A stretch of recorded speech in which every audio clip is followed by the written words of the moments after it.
You are live. Okay, it's 3:30 and I'll call the meeting of the Executive Committee of Dunn County Board of Supervisors, Wednesday, May 12th, to order. We'll start with roll call. Mr. Miller, do you have that already? I do. All right. Supervisor Anderson? Here. Supervisor Mays? Here. Supervisor Morehouse? Here. Supervisor McCullough? Here. Supervisor Steen? Is not. Supervisor Johnson? Here. Supervisor Headland? Here. Supervisor Tripp? Supervisor Quinn? Here. We have a quorum. All right, thank you. Approval of minutes. If anybody had a chance to review the minutes? I will move approval of the Alright. Supervisor Morehouse I'll moves. second. Or Tripp, seconds. Any discussion on the minutes? If not, all in favor say aye. Aye. Opposed, same sign. Approval of the minutes passed. Public comments. Do we have any public comments? Not that I'm aware of. Randy? All right, staff reports. Moving into staff reports. County manager, Mr. Miller. You have a copy of the draft agenda of the scheduled May 19th meeting of the Dunn County Board, 7 p.m. It will still be a meeting that is held entirely remotely. Recently, there has been a change in the recommended gathering sizes from our health department, which is okayed up to 50 persons indoors and 100 people outdoors. But the county board can often reach that 50 and beyond, especially if there's a topic which is of interest to a lot of members of the public. So until we have more relaxed standards, it is prudent to keep the meeting remote. And certainly we'll be doing that in May. We'll see where we're at in June. I'll be giving my normal updates on COVID-19 purchase orders. We will receive annual reports from Child Support, the Register of Deeds, and Veteran Services. And then as far as the resolutions, reports, and ordinances from the standing committees, you have them listed on the draft, but we'll be going over those in this meeting. Are there any things that need to be added? It did just occur to me, is there any chair of the standing committee who wants to give an oral report at the county board meeting?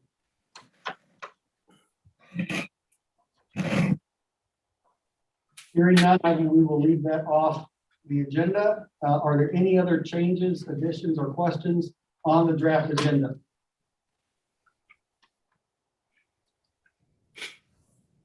Hearing none, I'll move along to the COVID-19 update. I sent out a email blast on Monday giving the latest numbers, including the numbers of vaccinations. We're at just over 31% for the total population. Well, still lagging behind the regional effort or the regional numbers for total population that has completed vaccination series. But our numbers are slowly dropping in terms of new confirmed cases.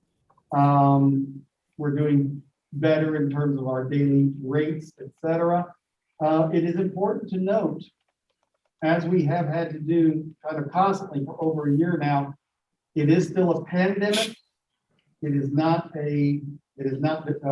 reduced to just a seasonal thing or a preventable disease. We're not there yet. It is a pandemic. We continue to treat it as what it is, a potential danger to the health, a potential deadly danger. Fortunately, at last check, our number of persons, Dunn County residents who have died from this disease remains at 32. I say fortunately because 32 is 32 people too many, but that number has not changed in the past couple weeks, at least, maybe longer than that. Sorry about this. This is a spam call. I think Wait a minute, this may be Gary. Can you hold on a moment? Hello?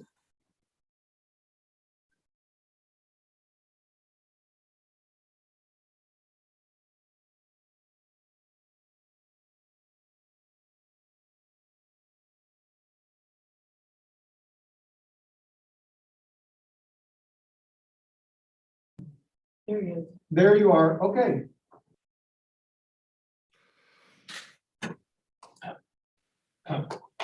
That may be a first where we were communicating Zoom and in person and on the phone, and all I need to do is add semaphore. I was going to say, our Director of Public Health, KT Gallagher, hopefully she is at this point not pulled away. If there's anything that you want to add, KT, on the COVID-19 update. Thank you guys for the opportunity. Just to leverage what Manager Miller said, we are definitely still treating this as a pandemic instead of vaccine preventable endemic level of disease. One of the hallmarks of that is while vaccine is available to all adults, people over 16, it's not yet available to children, and there have been some very significant impacts to children with the multi-system inflammatory condition where children have gotten very sick and some have died. So we continue to need to keep people safe through prevention tactics. Soon it will be endemic, and soon we will manage it as a vaccine preventable disease. But at this moment in time, we're not yet there. Thank you. Any questions on the COVID-19 update from anybody? I have one. For the indoor maximum of 50, if the majority of that 50 were to be vaccinated, could we go over 50? So right now, there isn't a difference in that guidance for recommendations on vaccinated versus unvaccinated. And there is a difference between personal houses and what people choose to do at their home versus what people do in public spaces. So while the recommendation is in general 50 people, I think that the real difference would be, is it at home or is it at a place or a public place like work or worship? I would encourage people to not exceed 50 if there's even one person who is unvaccinated in that group. All right, I was thinking of the future county board meeting. Thank you. Any other questions related to COVID-19 update? Okay, hearing none, I'll move on. County clerk search. Supervisor Headland will address it later in the meeting as well, but I wanted to say that we did conduct interviews for county clerk. We did find a candidate that will be recommended to the county board to appoint to fill the unexpired term of Julie Watkey, who departed for greener pastures, and we'll address the who's and the what's about it when we get to that resolution later in this agenda. Finally, on the Highway Division 2020 finances, I wanted to follow up on a conversation that we had at executive last month regarding a discovered deficit in our fund balance. We were unaware of when the 2021 budget was adopted, and finance had conducted a deep dive, what I call a financial forensics, to try to figure it out. And I wanted to give you some of the details of what I discovered, or what we discovered rather. And I'll preface it all by saying that this is a consequence of change in accounting practices, change in the ERP, our accounting software, and change in the key people involved, the highway commissioner, the CFO, the county manager. And then finally, the absence of a paper trail so that new personnel could understand what had happened in the past. So that was the background. At the end of 2017, The highway fund balance, or what's called the unrestricted net position by bean counters, was about $4 million at the end of 17. In 2018, we planned on about half of that, a $2 million drawdown on the fund balance to purchase equipment. A lot of that had been deferred and was overdue. And for facility work, we budgeted $1.1 million of it. That year, we actually realized a loss of $850,000 over our projected revenues for the end of the year. The upshot being that in 2019, we started with a fund balance of about $2 million, half of what it had been at 18. That 19 was the year of the February where it snowed every day, it seemed, and really piled up. Our winter maintenance costs exceeded budget by $1 million that year. Totally unpredictable. It's one of those things that happens.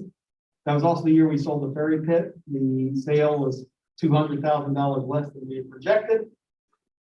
And the county that year had budgeted to reduce its levy for roads and operations, meaning fund balance was used to the tune of $1.2 million, along with taking on $1 million of debt to make up that difference. So we were going to purchase some $1.1 million worth of equipment or for funding county projects. The upshot is in 2020, we started with a fund balance deficit of $2 million. We went from a surplus in 17 of $4 million to a deficit of 20 of $2 million. But we didn't know it because the audit had not come out. And in fact, as 2020 went along, the audit that came out this year for 2020 in April showed that the final project expenses again exceeded budget by $944,000. We had budgeted equipment purchases of $1.2 million. The net result was a net deficit when you balanced out. There were some revenues that came in higher than budgeted. That's inevitable as well. We had a net deficit of $1.3 million. And even our vehicle registration fee was the first year that we had it in place. It was not a complete year, was $90,000 under budget. Summary, in total, an estimated $4 million was spent or reallocated in 3 years, so that despite overages in certain revenue lines, the highway fund balance was depleted. Which brings us to the 21 budget. Again, it was adopted before we knew what the audit would say, and it projected another $1.5 million in equipment purchases or county project costs. We don't have the money for it, and so we have to adjust the 21 budget to cover that, either by not making the expenditures or reducing expenditures elsewhere. And that's what we're going to do. The Highway Commissioner, John Swirsky, presented his plan for doing so to the Highway Committee this morning. Going forward, what we want to do is make sure this doesn't happen again, so we are making some changes. What the most significant, perhaps, is that from this point forward, discretionary spending, and that would be spending on equipment replacement, is going to be deferred to the fourth quarter of the year. The way it works right now, we usually put the order in at the end of the year for the coming year. Now we're going to wait for anything that's scheduled to be purchased that year until fourth quarter. That will allow us to get the audit from the previous year, so we have a better sense of where we are financially. That will also allow us to adjust for winter maintenance costs should we have another 2019. It'll allow us to adjust for seasonal or unforeseen spikes in costs for materials such as asphalt. Costs are spiking right now, I believe. So we'll wait until the fourth quarter to pull the trigger on any purchases, which if we find we don't have the money, we won't do. We're going to have to defer some of our anticipated 5-year plan equipment and projects because we've got to build that fund balance back up. That deferral may be 1 year, 2 or 83, but we can't spend what we don't have. And then finally, finance is going to be more involved in working with the highway commissioner.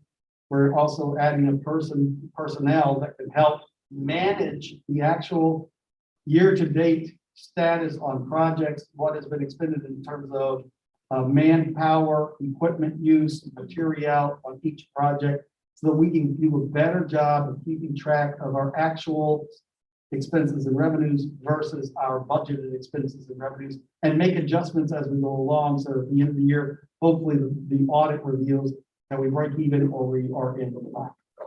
So I wanted to, that's what I shared this story with Highway this morning. I wanted to share it with you. And I'd be happy to try to field any questions you may have.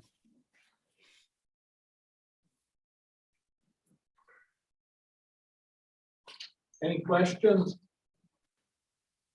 I have an unrelated question.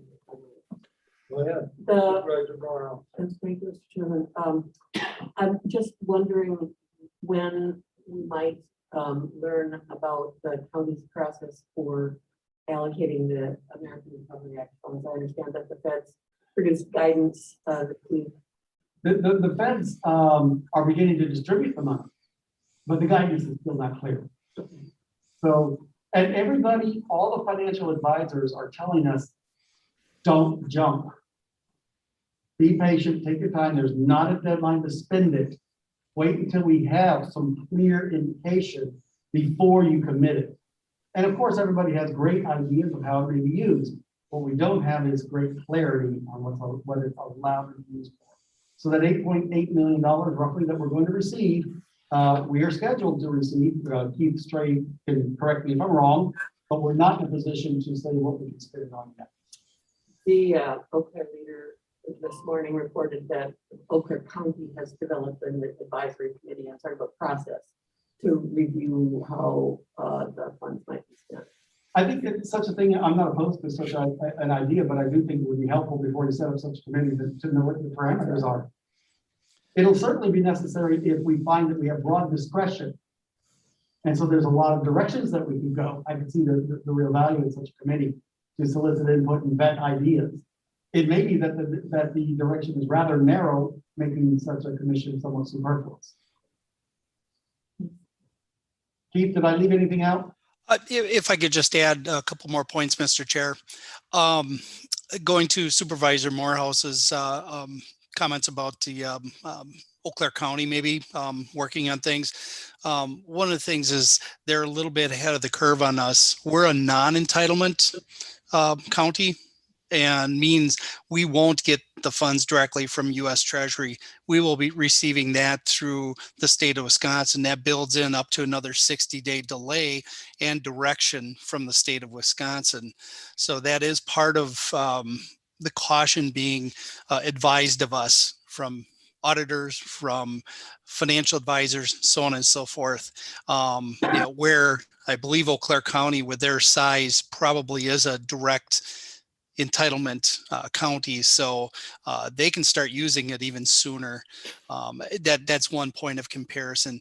I do want to add that when it comes to utilizing these funds, I'm hearing just across the board, you want to tie it to your priorities as a county, your existing plans, whether it be your capital improvement plans, your prioritizations, all of that, the directional plan. So one of the things that is being recommended that as we work together to go through this, we keep those in mind because we have until the end of 2024 to use the funds. So we want to take our time and really be strategic about it, not only in the 1-year window or even the 3-year window, but keep in mind the impacts down the road, because in 2024, assuming you've used it all up, you got to be careful because there could be operational impacts beyond that. So we're being heavily cautioned to just take our time. Thank you. Supervisor Speed first. Yes, can everybody hear me? Yes. There's a question for Keith or Paul Miller. I was looking on the news today and I see that the state was given the information that they're not going to get all the money in 1 year. It's going to be 2 years and it's not going to be as much as they thought. Have you any information regarding that information? I have not heard that myself. Keith? I did hear secondhand that there was an allocation that was targeted to go to the state of Wisconsin, which then was going to be distributed separate from this allocation that we're talking about of the 8.8 million. That is for specific other projects funded through the state. Yes, I did hear that that was going to come in less and be spread out in timing, but I've not seen anything definitive on that. Okay, thank you. Supervisor Tripp. Thank you, but I was going to say the same thing. I saw the article in the paper, and that funding is separate from the funding that counties expect. It's not the routes to recovery. I do have a suggestion, though, and that is that notwithstanding the caution that we need to use. I think it's never too early to begin accepting suggestions and ideas. So my suggestion right now would be a suggestion box. I've already submitted a couple of ideas where I think the money could be appropriately allocated, and I've got a couple more. Well, frankly, there will come a time when the board is going to sit down and we're going to sift through those ideas that have merit and are legally allowable, and we're going to make some decisions. And I appreciate Keith's comments about using the directional plan, those kinds of things to set our priorities, but it's never too early to start thinking about what those choices might be. So Who would be the, if I may ask, who would you recommend to the audience with the suggestion box? Is it just county board? Is it county board or county employees, managers, or is it anybody in the public whatsoever? yes, Okay. All of the above. I think that some good ideas are likely to come from the public. Some are likely to come from staff. I know that my ideas from this county board supervisor are excellent. So I'm sure that there will be others as well. Charging stations for our new electric fleet. Supervisor Anderson, you had a question? Yes, thank you.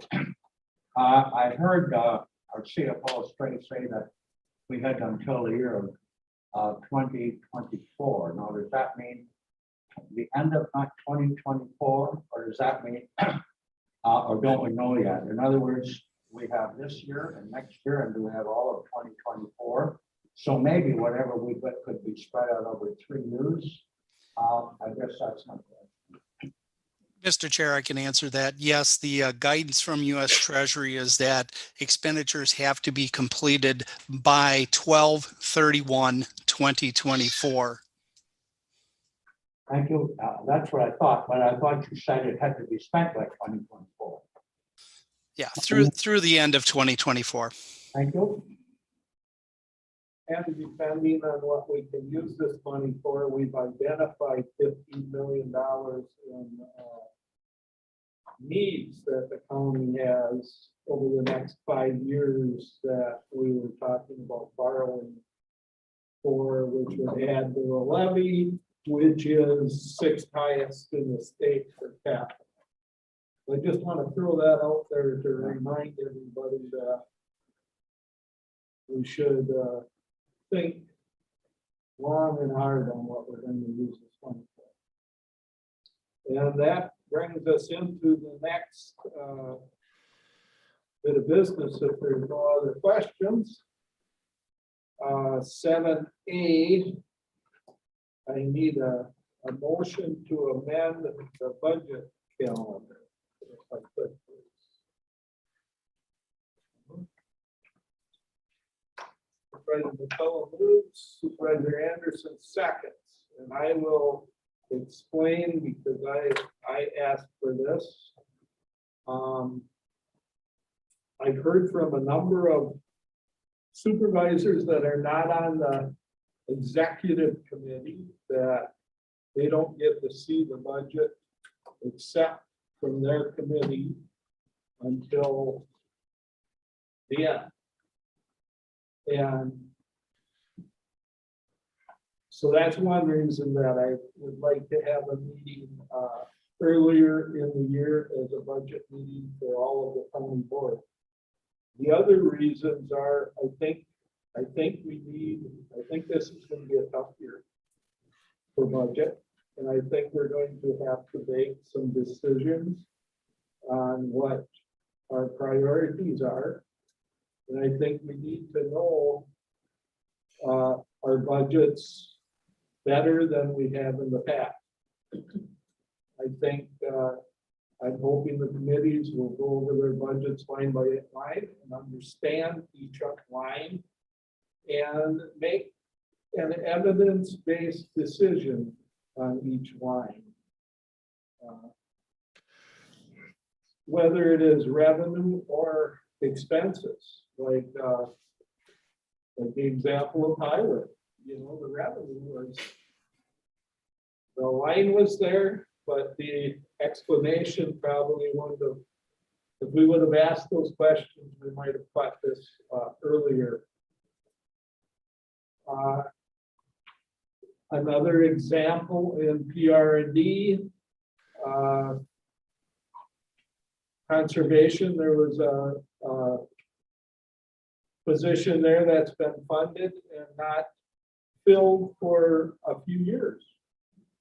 Another example that I did not know until this year is that we all talked with our legislatures the last budget go around, asking them for more money in health and human services for child placement. And when we got that extra money, it went to fund more positions and to do better things that we do in that department. I think that's great. It's probably well needed. But I wasn't aware of that until now. I don't know how many other supervisors was aware of that. But we did get more money. And it went into, I'm just using those as examples that I think we need to understand our budgets more, because I think it's going to be a tougher budget. And I'm asking that we have another meeting so that more supervisors can be educated on the budget before the committees get into it, so that they see what the ask is and they think about it. That's a long explanation, but I really feel strongly that it's going to be a tough budget that I think we're going to have to really work hard on this year. So I'm asking that you support this, and take it to county board and support it, and we have an extra meeting in August. We're going to require county board action. This committee can approve. Oh, okay. I thought, okay. That's correct, because this doesn't go to county board. No, I didn't think so. It's this committee that every year sets the budget. All right. I thought we okayed the budget calendar at county board. But anyway, this committee, that's great. So any discussion, any questions of me? If not, all in favor, say aye. Aye. Aye. Opposed? Motion carried. All right, thank you. So this year we will have an August meeting. I think Keith, did you have an idea when you would like that? August 11th, August 11th. Okay. 2 weeks after we'll issue the first draft. All right. So yeah. So tentatively put that down, please. Supervisor McCullough just suggested that it could be part of his birthday celebration. Oh, well, The day before. you can bring cake. Hopefully we'll be in person, but and we should probably put an email out or something or no, notice it at the county board meeting. Just a quick question, looking at my calendar here, does that mean we need to vote the exec committee meeting that would normally be August 11th to the 4th? No. No, So we'll have exec and the county board the same day. yes. Yeah. Okay. Because there's nothing that exec will talk about that will influence That's fine. the topic. That's a very good point. What we're anticipating happening at the end of July, we will issue the first budget book, the first stab at the budget. This is the request from the department before we massaged it and try to make it balanced.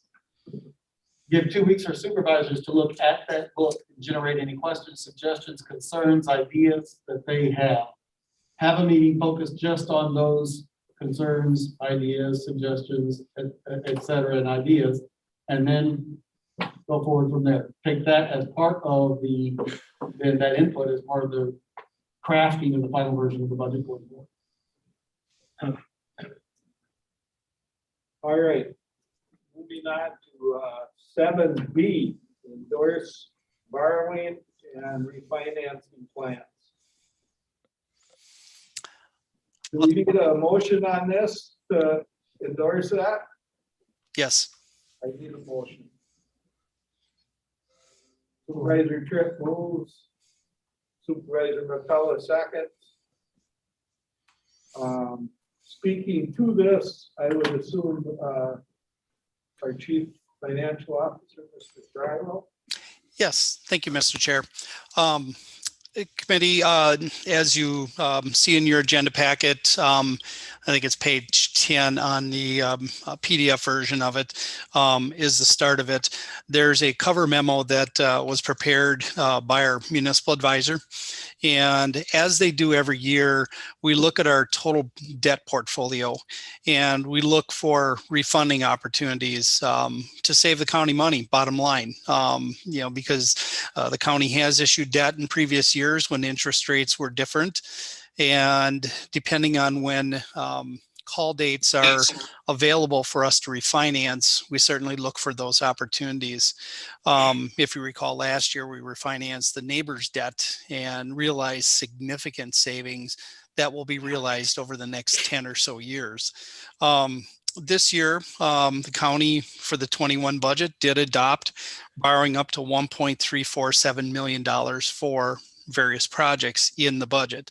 So at the same time that we're looking at those options and evaluating what would be in the county's best interest, we also looked at the refunding opportunities. And in that memo, they identified basically various things. And I'm not going to read all the details here. They're in the packet and I can certainly answer questions for you. But they did identify what the cost would be if we went to open market versus doing a state trust fund loan or going out for bid like we did in 2018 for just a straight up bank loan. And kind of the tipping point on this, boiling it all down and summarizing it is with the refinancing opportunities that are there for significant savings, annual savings of approximately $60,000 on the tax levy, you can spread those issuance costs out. And with that, it does tip the scales towards a recommended refinancing, doing it via the open market, issuing general obligation bonds or general obligation refinancing bonds. And they identified two existing debt issues, 2013 general obligation bonds and the 2018 small bank loan that we took for equipment purchases back then. So again, the savings do meet the parameters, the general parameters for the amount expected and to make it worth our time. For example, the debt service savings versus the refunding debt service. It's a ratio that is very commonly used in the industry to determine whether it's in our best interest to incur the costs and the efforts to do it. And they both well exceed industry recommended standards. Let's see, one is at 5.18% and the other one's at just under 9%. Recommendation is anywhere from 3 to 5%. You can also target true dollars are another metric that's used. And certainly, we're looking at $60,000 annually. So over the remaining lives of these two debt issues, there's well over $100,000 in savings. So again, that's real tax levy savings. So they included a lot of the detail analysis in there. I'm not going to cover that unless there's questions, but they are recommending in total, it would be a combined debt issue of $6.8 million. It would be the $1.37 million for this year's 2021 projects, including issuance costs, refunding the balance of the 2013 for just over $5 million, and then the refunding the bank loan, which makes up that 6.8 million. And then at the end of the packet of materials they prepared was the schedule if you would endorse this and wish to move forward. So with that, I'll open it up for any questions of the committee. Are there any questions?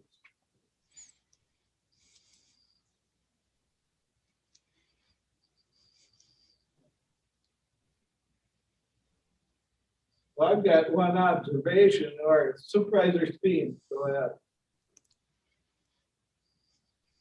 You're muted. Yeah. Keith, is this savings of 60 grand a year? What's the cost to them to do that for us? Let's see here. Let me go back up to the front end of the memo. Cost of issuance. Let's see here. I'm running the total in my mind here. If you look at pages 1 and 2 of the memo that was in the packet that lays that all out, 20, 62, 45. approximately $100,000 to do this. But again, you got to remember, these are annual savings. And so for the $100,000 in issuance costs, I'm using round numbers here, we're going to generate far in excess of that in net savings because we won't be paying as much interest. For example, if you refinance your bonds at 4% and you're paying less than 2% on $5 million, for example, for the 2013, those savings add up really quick. And that's What's the the- detailed sheets spell Yeah. all that out. Okay, thank you. You bet. Well, the observation I was going to make is that these two bonds that we're talking about would be paid off at the end of 2026. So we're basically adding 4 to 5 years of payment on to get that savings, but I just can't believe the amount of savings, if I'm reading it right, at that, or the interest rate, and it just really amounts up, so. Yes, and Chairman Bartley, you're correct. And that's why we go through and do this analysis every year, especially with the dollar amounts that we're talking. Interest rates, for example, last year, the savings was over 1.3 million, I believe, for the NDC debt. Interest rates had cut in half. And on $13+ million outstanding there, it really added up. Same thing here.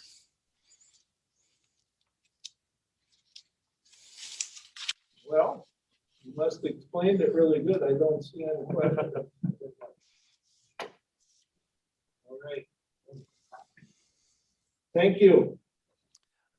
Did we take a vote on this by chance? Oh, I'm sorry. Not yet. So, all in favor then of sending this on? Say aye. Aye. Opposed? Motion carried. Thank you. All right, 8.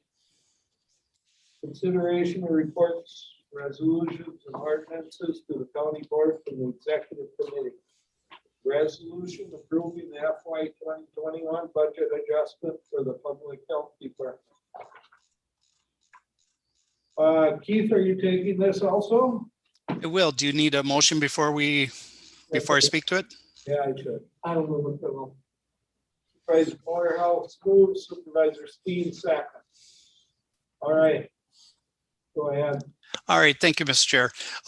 Yeah, this one's a pretty straightforward budget adjustment. It would increase the budget $10,100 for additional funds received by the Public Health Department, $10,000 for Health Done Right contract through the Community Foundation, as well as $100 of unbudgeted and unexpected dollars that came in. So this just establishes an increase in their budget on revenues and expenditures so that they can use it. Any questions? If not, all in favor, say aye. Aye. Aye. Aye. Opposed? Motion carried. Moving down to 9A. From the Planning, Resource and Development Committee, this is the review of reports, resolutions, and ordinances coming to the county board from the standing committee. From the Planning, Resource and Development Committee, an ordinance repealing and recreating Chapter 16 of the Code of Ordinances. Supervisor Quinn, do you want to speak to this or?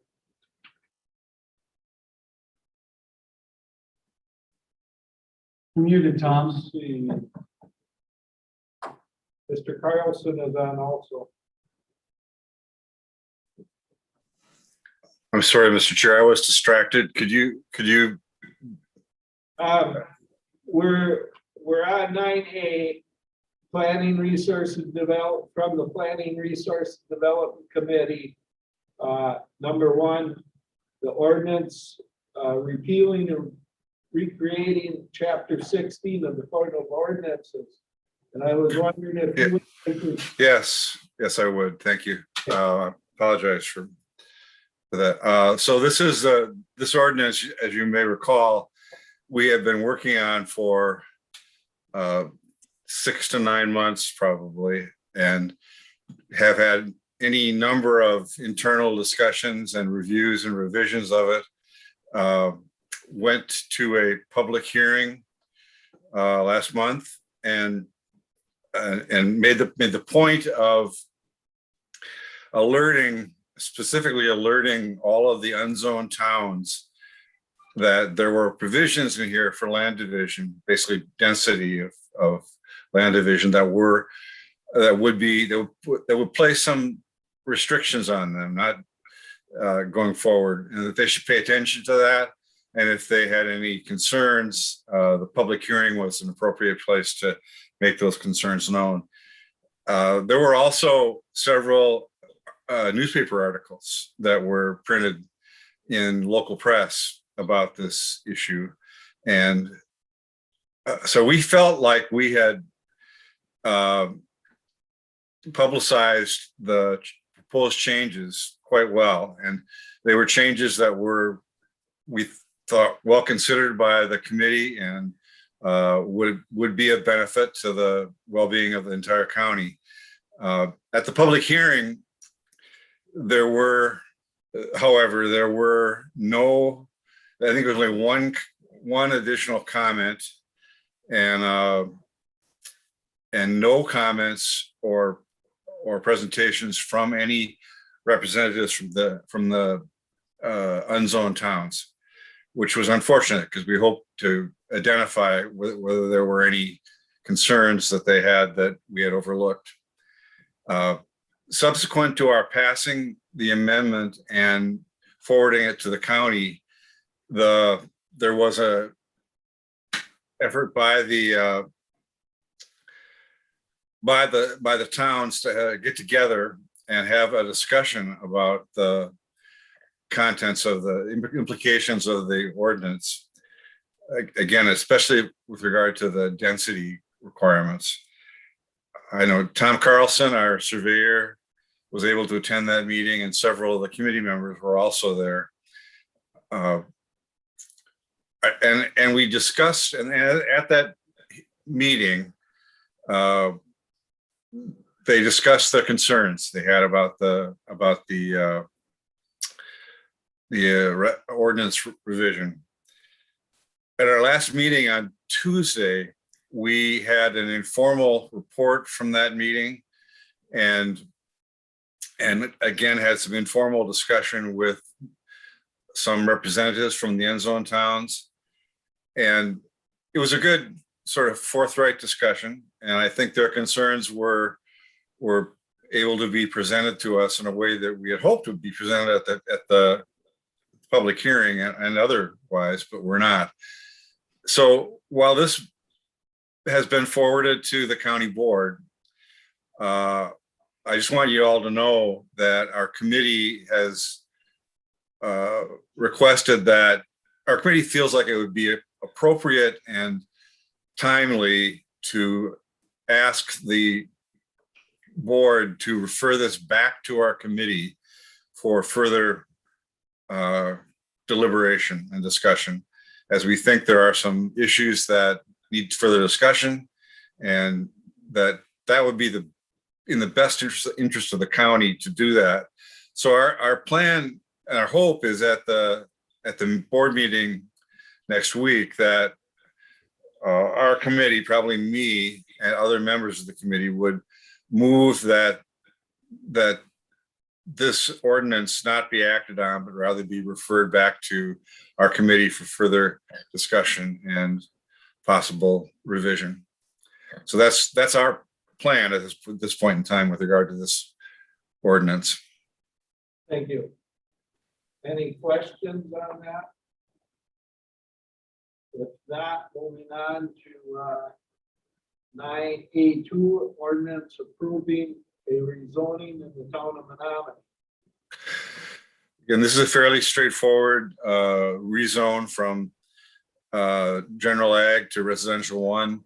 The landowner had been to the town board and they approved it. Staff recommended that this was, they didn't see any problems with it. So the committee approved it and is recommending that the board adopt it. All right, any questions? Seeing none, moving on to 9B from the Committee on Administration, a resolution authorizing a one-time payment to NDC and public health employees. Supervisor Hedman, would you like to explain this? Thank you. Thank you, Mr. Chair. Yes, this is some information that was passed on to us. It was a plan developed by the HR department and admin to use funds that were available from the CARES Act that could be used for retention or recruitment of employees. And there are some specifics, if you read, hopefully you read the background of it, that pertain to what employees would qualify for this. And the employees in our county that qualified for these funds were employees from the neighbors of the Dunn County and employees of the health department. And so they developed a little chart at the end of this report that shows how that they had decided that we could use funds to as a retention incentive to our employees for all the extra hours that they put in, the fact that the employees in these two groups are exposed to the virus on an active basis, and the fact that they were not allowed in a lot of cases to take leaves or to take vacation time. And besides that, many of them put in a lot of overtime hours to serve the people of this county. So if you look at it, you'll see that the maximum amount based on hours worked would be up to $2,500. There's also a total there, a total impact dollars of just under $400,000. If we approve this, that would cover all the payments going out to all the employees who qualify. Any questions on that? Any questions?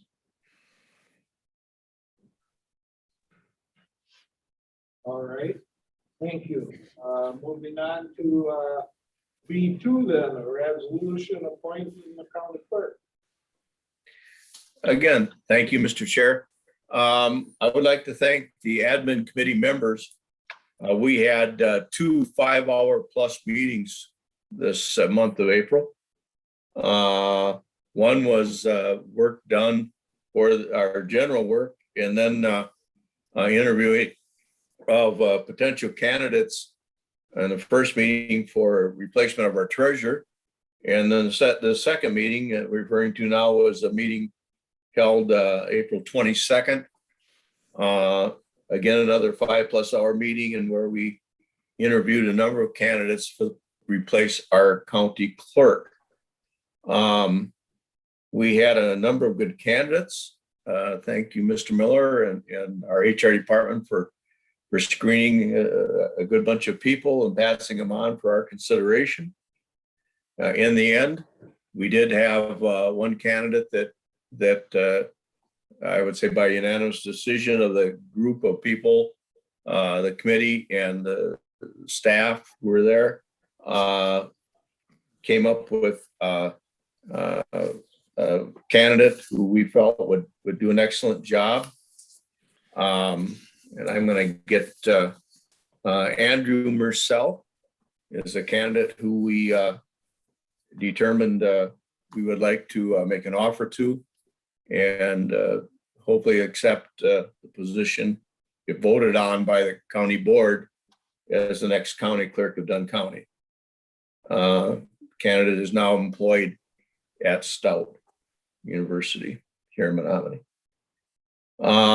So hopefully I think we have a good candidate. I think we have a candidate who's shown, at least to us at the interview process, that they would be dedicated and very qualified to become the next clerk of Dunn County. Thank you. Thank you. Supervisor Morehouse. I'd just like to add that I have known Andrew Murcell for a long time, and Edmund has done a wonderful job. He will be a wonderful county clerk. There is no doubt in my mind. Thank you. Anything else? Any questions? If not, moving on to 9C from the Judiciary and Law Committee. Number 1, an ordinance prohibiting use and possession of drug paraphernalia. Trip, are you going to take this? Or I see the sheriff's there too? I can start out, and if the sheriff has things to add, at a certain level. Both this ordinance and the next one involving minor sexting would provide an ordinance for these two offenses that would be Dunn County ordinances that would allow arresting officers and or later the DA to charge people with these county ordinance offenses, which are misdemeanors, instead of the alternative, which is available now, which are state offenses and they're felonies. What this does is gives an arresting officer a little bit of leeway, well, a significant amount of leeway in how they would like to charge an offender. Basically, what happens now, we'll take the drug paraphernalia, for example, a relatively minor offense, perhaps, an offender who has no other record, perhaps, and rather than charge them with a state violation of the state law, which is a felony, which might be deemed as an excessive reaction to this kind of minor offense, very often the arresting officer will charge them with disorderly conduct or something similar. These two provisions, these two ordinances will allow them to charge them with an appropriate offense at a level that's less severe and less significant than a felony charge on a state violation. And if the sheriff would like to chime in, certainly welcome, because Sheriff Big, do you have anything to add? Yeah, just to clarify, and I'll speak to possession of drug paraphernalia first. It's a crime. It's a misdemeanor crime. Now, for that violation, there's a state statute that specifically addresses that, and we currently have a state statute that addresses possession of marijuana, but we have a partner ordinance that addresses possession of marijuana, but we've never had a drug paraphernalia ordinance. So it doesn't give officers any discretion to cite somebody with a lesser minor offense. And frankly, the more money would stay with the county if charged with an ordinance violation versus a criminal violation on that. Would you like me to address the sexting as well, Mr. Chair? If there's no, is there any questions on the drug paraphernalia one? Go ahead. With the section. The minor sexting one, of course, with the invention of smartphones, we have 13, 14, 15-year-old girls taking pictures of themselves and sending it to attract boyfriends, things like that. which in a lot of cases, well, in pretty much any one of those cases, is a felony violation of child pornography. We obviously don't want to be charging, 15, 16-year-olds, teenagers with felony counts of possession of child pornography. It's obviously, we need to have some kind of control and punishment for doing things of that sort, but I don't feel a felony possession of child pornography is appropriate for a teenager making bad decisions to send naked pictures of themselves to multiple boys to attract boyfriends and vice versa. It's the day and age that we live in. City of Menominee has an ordinance very similar to this and would basically mirror that. And they've found it very helpful in dealing with the teenagers at the high school level to try and control some of that stuff. Thank you. Supervisor Tripp, you wanted to add something? I did, and one thing that came up at the Judiciary Law Committee is that this is a slap on the wrist for potentially serious offenses. But the fact is, the state law is still in existence, and for more serious offenses, an officer still has the discretion of charging under the state statute rather than the county ordinance. So it's not necessarily a lesser charge, but it gives the officer some discretion in how they want to proceed. If especially when we talked about the minor sexting, this does. Sheriff did a good job of explaining it. I think this does not address itself to child pornography. This addresses itself to those stupid things that teenagers sometimes do. And it was interesting that this came up just as my grandson turned 13 years old. And at 13 years old, the kid is capable of doing any stupid thing. He's a great kid and he's bright, but he still can do any stupid thing in the world. And to have something like that be charged as a criminal offense under state law is a little bit of overkill. So this simply gives us a little bit more discretion in how we deal with these kinds of offenses. For serious offenses, we still have state law, we still have misdemeanor and child pornography, of course, it's felony, right? Sure. But so it's just another tool in the toolbox. Makes sense if somebody has drug paraphernalia to charge them with that kind of an offense. Makes sense if a minor is doing something really stupid to address that specific thing rather than get them in trouble. Thank you. Thank you. Supervisor Anderson, you have a question? Thank you. More of a comment, if you might, than a question. I'm very impressed with this explanation and what you're proposing. As I sat and listened to it, I had the same thing as Supervisor Tripp, thinking of some grandsons that age right there. And I really think this is great. And for the explanation that you gave, and I just want to tell you how impressed I am. I think it's great. Any other speaking? Supervisor Johnson. I have a question for the sheriff on the drug paraphernalia. What is a carburetor pipe? I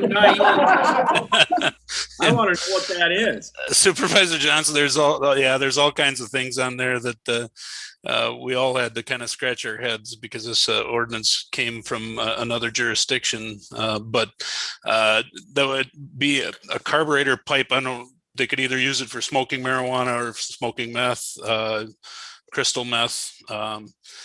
There's all kinds of street slang for these devices that they use. And for clarification, you can go to a smoke shop somewhere and buy a hookah that is designed to smoke legal tobacco, but if the minute they use that to smoke marijuana, obviously it becomes illegal. So yeah, there's all kinds of terms used on the street to identify some of these devices. And I have to ask my drug enforcement officer that does that full time what some of them mean sometimes. Thank you. Thank you. Any other questions? Yeah, Mr. Chair, if I may, this is Supervisor Hudson. Supervisor Hedlund. Again, a question for Sheriff Big. Am I right in assuming then that if a 15-year-old teenage daughter or girl, somebody's daughter, sent my 14-year-old grandson a picture of herself, that he would then be in possession? Is that part of this? Well, he could be, technically he could be charged with a felony possession of child pornography. We're not looking to target somebody that receives this information unless they distribute it. So now what's happening in our high schools is some boy will get a picture from some girl or vice versa and share it around with all of their friends.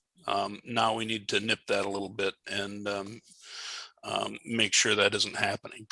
I mean, good Lord, some of the stupid stuff I did in high school, I certainly won't want to come back and bite me, but some of the stuff they're doing now with these smartphones and what they're sharing with their schoolmates is they're going to be very embarrassed someday over this, and I'd hate to see them charged with a felony over it.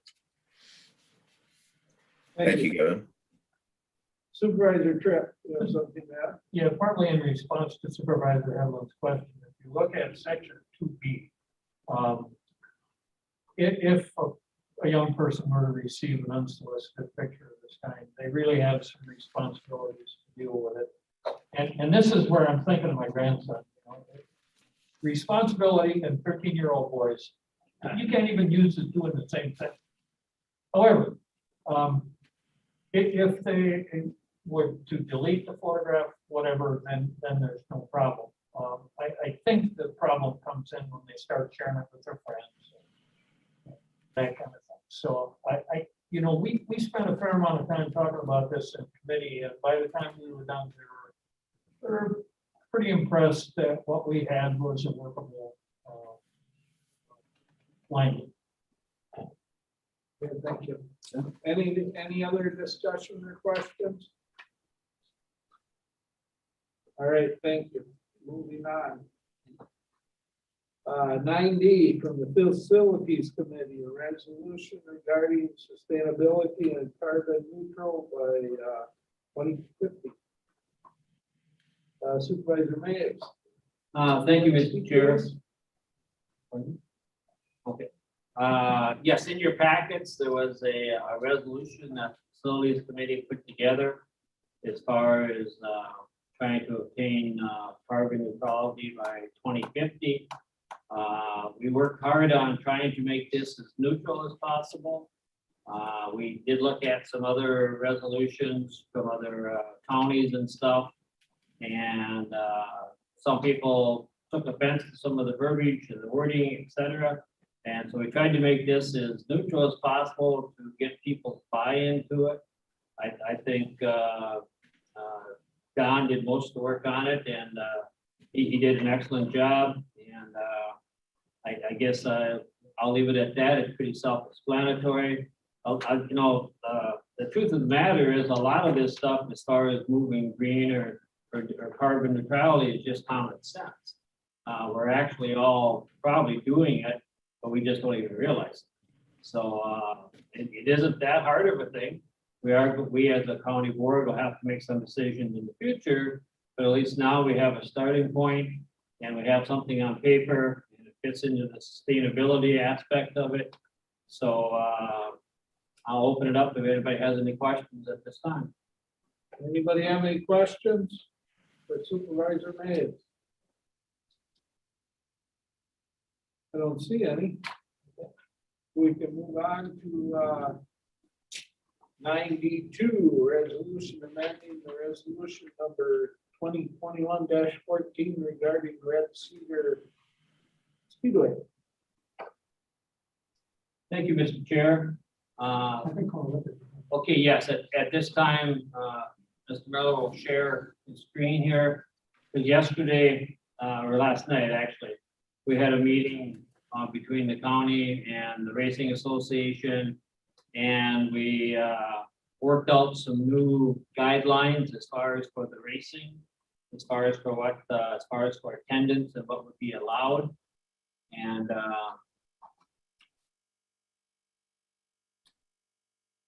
okay, so you don't have highlighted.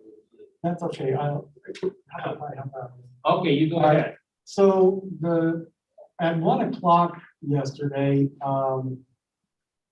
staff and Chairman Bartlett, Supervisor Mays met with, and KT Gallagher, our Director of Public Health, met with representatives of Red Cedar to work out potential changes to the protocols and conditions under which Red Cedar racing takes place this season, because COVID pandemic is still ongoing.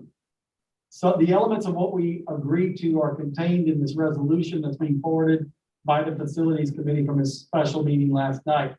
The first area is here.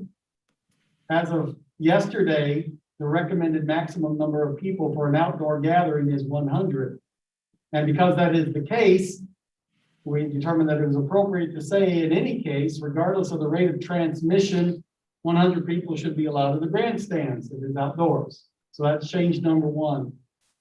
Change number two, related to this line, the cases per week. We had considerable discussion about it. It's a way of determining what percentage of the grandstand should be able to be occupied based on the notion that the number of cases per week is indicative of how much of a surge or how much of a danger there is for people gathering together in groups, even with masks and with social distancing. What ended up after long discussions last night occurring was an agreement. The Facilities Committee endorsed the idea of doubling the numbers that were in the original ordinance from March. So, for instance, to have 25% of the grandstand occupied, you would need less than 45 cases per week. For 35% of the grandstand occupied, less than 36 rather, et cetera. You can see on the chart how it works down to 100% capacity if we're having 9 or fewer cases per week. The third thing that we added is this paragraph immediately underneath the chart, where we said if people voluntarily, without being demanded, voluntarily give evidence that they have been vaccinated in the form of a vaccination card, they may be admitted to the grandstands above and beyond the numbers that are in the chart.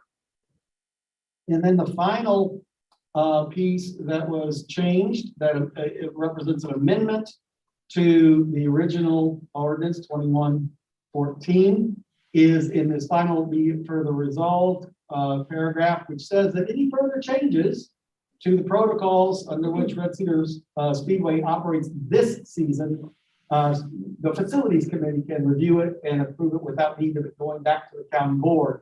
We do anticipate that there will be at least one more change before we say open it up entirely, there's no restrictions, at least one more. And rather than making them wait on then coming to executive and then it going to county board and having special meetings as we had to last night, we can let the Facilities Committee handle it with the agreement of the county board. I believe that summarizes what was discussed. Yes, it does. Any questions? Mr. Chair, I do have one more thing to add, that all the protocol that was with the original as far as the cleaning, sanitation, that all stayed the same. The only thing that changed basically was this, be it resolved plus the numbers that we just saw on the chart. Otherwise, everything else stays in place. That we were agreed upon. Supervisor Anderson. Thank you, Mr. Chairman. So at our meeting next Wednesday night, the county board approved that would go into effect for the races Friday night. And this decision made on the Thursday, the day before. It's made on Wednesday night. No, the decision of how many people can get in the grandstand. We talked about delaying that. Normally it's Wednesday when it's communicated to them, but we said it would be in their best interest to contact us immediately, like 9 o'clock on Wednesday night. And Okay. the numbers may have changed. Okay, that answers it. Thank you. Okay, so if this is passed, it would go into effect. Right. Mhm. Chairman. Supervisor Morris. Two things with your indulgence. I would like to ask Katie for her response to that. I think we are not the public health experts, she is, and I would like her response to this. I'm sorry, Katie, I just put you on the spot. Sure. So as I shared last night, I think 6 cases per day, which is for a 7-day average, is really at the top level of what I'm comfortable with. I think that it's any more than that, and it's indicative to me that we may be getting out of control. But I think we need to start someplace. And with the other mitigation strategies that they have in place, we need to give them a chance to show that it can work so that we can return to a more normal summer and a way of living. Some of the things that we talked about again last night was that there is a protective effect of being out of doors. And as long as that physical distancing between groups of people is maintained, that the risk is lower. Some of the things that we discussed about inherent risk with eating and drinking and being in loud places, we talked through those concerns. And again, the Racing Association believes that they can effectively mitigate that risk with the safety plan that they've put in place. Any other questions?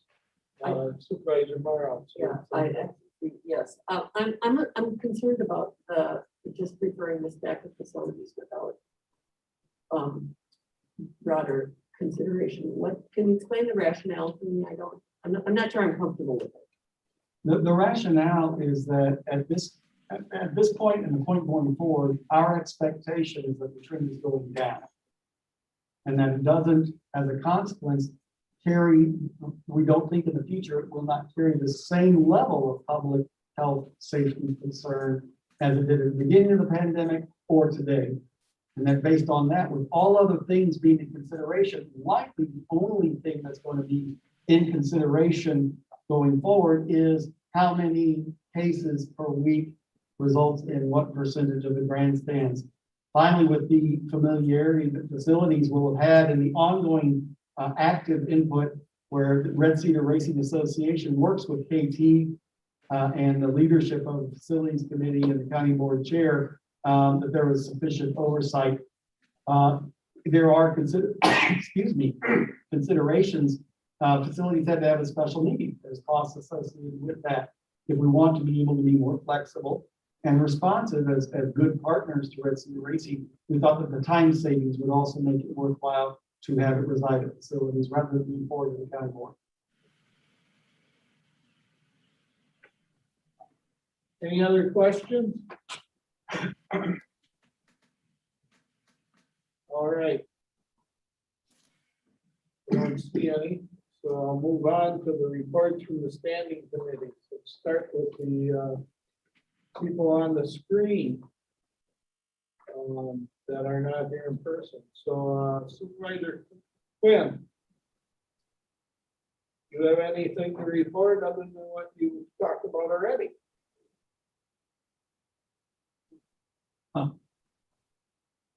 You're muted, Tom. No, we have just our normal business, nothing special to report. Thank you. Supervisor Headland.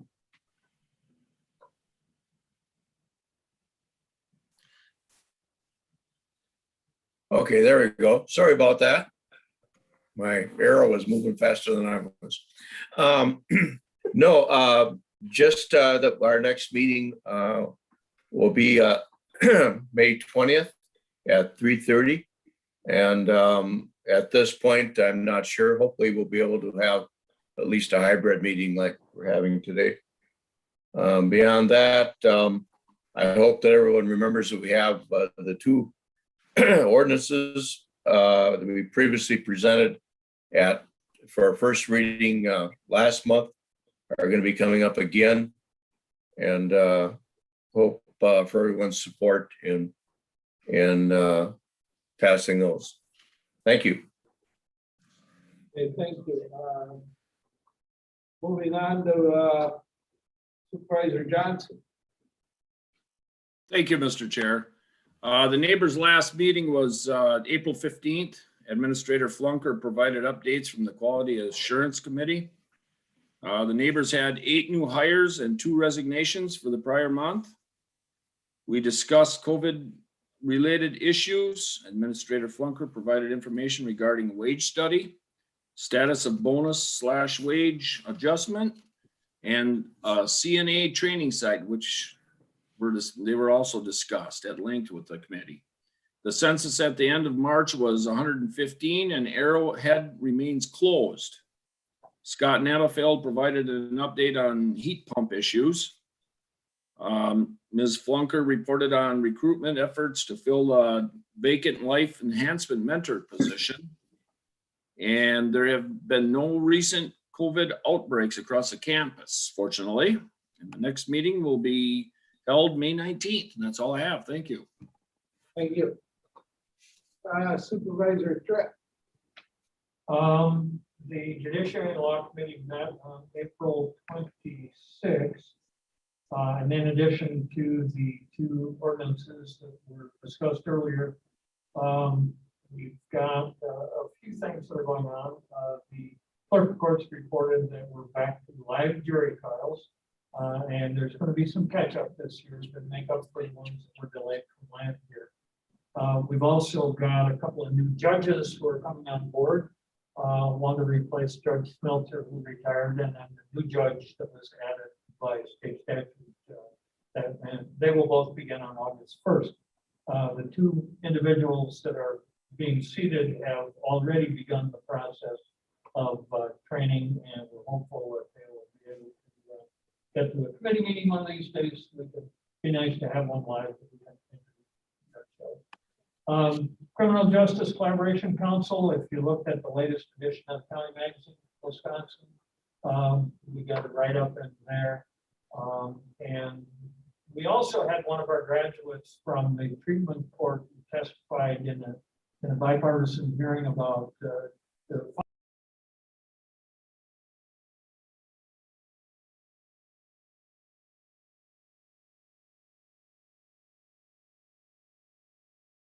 We have stopped being able to hear you. Can't hear anything.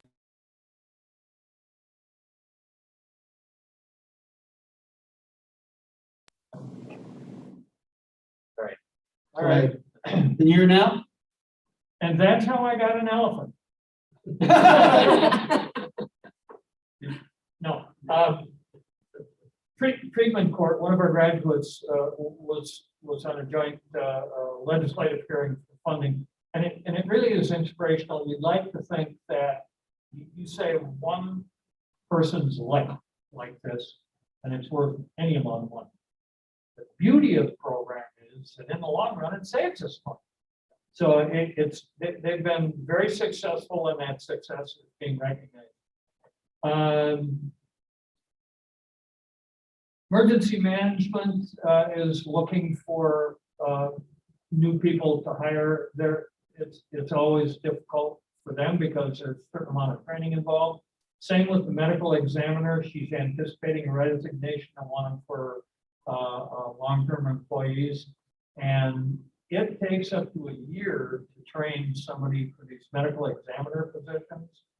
The training is much less lengthy and a lot more successful if the person has a background in law enforcement. So if you know any law enforcement people that are on the verge of retirement, send them our way, because it's a difficult position to fill. And that's about it. We will meet again in a couple of weeks. Thank you very much. Thank you. Supervisor Anderson, CRT. Thank you, Mr. Chairman. This CRT, Community Resources and Tourism Committee, was the first meeting in this room Monday evening. So we were kind of the guinea pigs. And I want to really thank Dan Dunbar for setting this up for us and making it work for us so well. Without you, we couldn't have really got it. So I hope it worked for us. And I see you took our mics away from us again now. So we're on this way. We're all learning. But anyway, our meeting Monday night was, we heard reports again from, as we do every month, one of our county educators, extension educators. And this month we heard from our 4-H and youth leader. 4-H, like many organizations right now, you know, it's, they've had a problem of meeting and getting everything, so the numbers are down. And that's a bit concerning. There will be a fair, as I understand this year. Thank you. And the 4-H and the youth people are all getting ready to crank up and expect to be able to show their work at the Dunn County Fair this year. So that was a very good report. I had asked one of my committee members, oh, by the way, it was the first chance for me to meet one of my committee members who was elected in April and local in person. Because we had never met in person. So Monday night, she came to the meeting and I was thrilled, you know, to finally, it's easier for us to meet and if we've met the person in person anyway, but if you've never met them, like some of the new county board supervisors that were elected last April, you know, it created it worked, but it was nice to have that. So I'm glad to have it.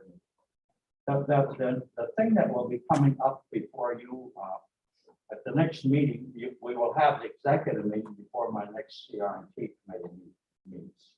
And we have $10,000 in there that was awarded in the budget last year for some economic development.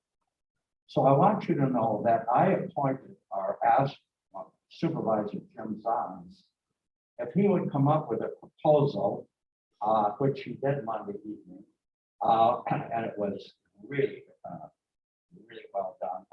Maybe how Dunn County could work with the Chamber of Commerce, tourism people here in the city of Menominee and others to develop an online and sort of a rural Dunn County tourism.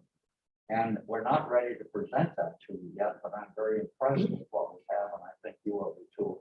So I'll be bringing that back to you with more explanation on it at our next executive meeting soon. No, excuse me, not until, because our executive meeting will meet before my CRT meeting.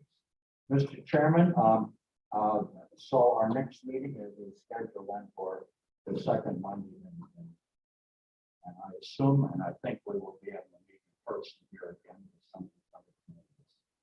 Thank you, Mr. Chairman. Thank you. My report. Supervisor Morales. Yes, thank you, Mr. Chair. We last met on April 23rd. We had our usual excellent set of staff reports. Veteran Services reported processing over 1,000 requests for appeals and files and medical equipment and so on. And we also, as an action item, approved the Veteran Services annual, annual report, which you'll see in your county board packet. But I think not even vaguely insignificant is the fact that over $24 million has been returned to veterans in the county. $10.2 million in 2020. $10.2 million of that goes to health care costs. And as you know, veterans are now able to access healthcare services outside the VA. So much of that money comes directly to the county. So certainly quite an accomplishment for Veteran Services. Public Health did its usual excellent update on COVID-19. At that point, we were averaging 6 cases a day, and the percent positivity was 7.1%. The guideline for opening is 5% or less. We talked about the fact that cases are now being seen in younger people and less frequently in elderly, older, or more compromised people, many of whom have been vaccinated. We talked a bit about the lag in vaccination uptake, talked about some ideas for, sort of non-traditional vaccination sites, pop-up sites at places of worship, grocery stores, maybe even the racetrack.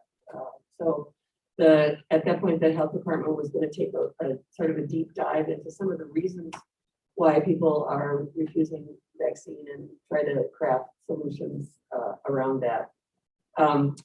I checked today, the vaccination rate in the county is 35.6% with 1 dose and 31% of the county with 2 doses. Human Services, we had a report from Dale Tickler on the Birth to 3 state mandated program. You might recall that in our legislative agenda, we asked for additional funding for this, essentially unfunded mandate, which provides really terrific services to families with children experiencing developmental delays. So we approved the vouchers, passed on the Veteran Services report, and did the budget adjustment, which we just looked at. We next meet on May 27th. Thank Thank you, Mr. Chair. Supervisor Names, facilities, do you have anything else? Just a couple things. Obviously, the 2 items that are coming before the county board took up a lot of our time. But as far as the fairs, they are still working on 2 plans just in case things go south. But they're really watching a lot of the southern fairs to see how things are going down there and tracking and stuff. But they are certainly hoping to go back to the traditional fair. The jail was inspected and that was fine. We did get notified by Excel that because of the snowstorm that shut down the pumping stations and stuff in Texas and caused the gas to rise in prices, Excel has gotten the okay from the PSC board to actually recoup some of their losses. So that means it's going to cost more to the use of energy. So we're going to have to adjust the budget somewhat on that. So, and otherwise, the accessibility tracked wheelchair agreement is moving forward. We look forward to soon getting a tracked wheelchair. And our next meeting will be on May 26th. That's our report. Thank you. Supervisor McCullough. We met this morning. You've already heard the longer version of the less good news. I'll give you 3 small positive pieces. Supervisor Tripp, to your comment about electric cars, the bus station has authorized its 2 electric chargers for the electric buses. Will be getting both of them dual charge buses and cars. So if the county were to purchase an electric car, we would already be in a position to deal with.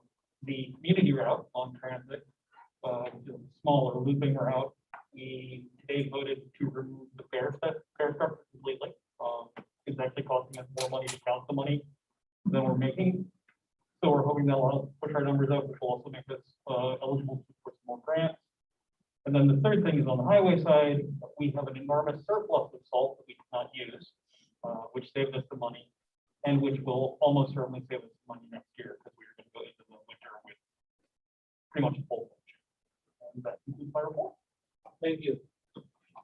I don't think I missed anybody. Hard with this screen. Anyway, announcements. Is there any announcements other than our next meeting is June 9th? I don't see any. So I will call this meeting adjourned. Thank you to all that came, all staff that stuck around with us. Thank you.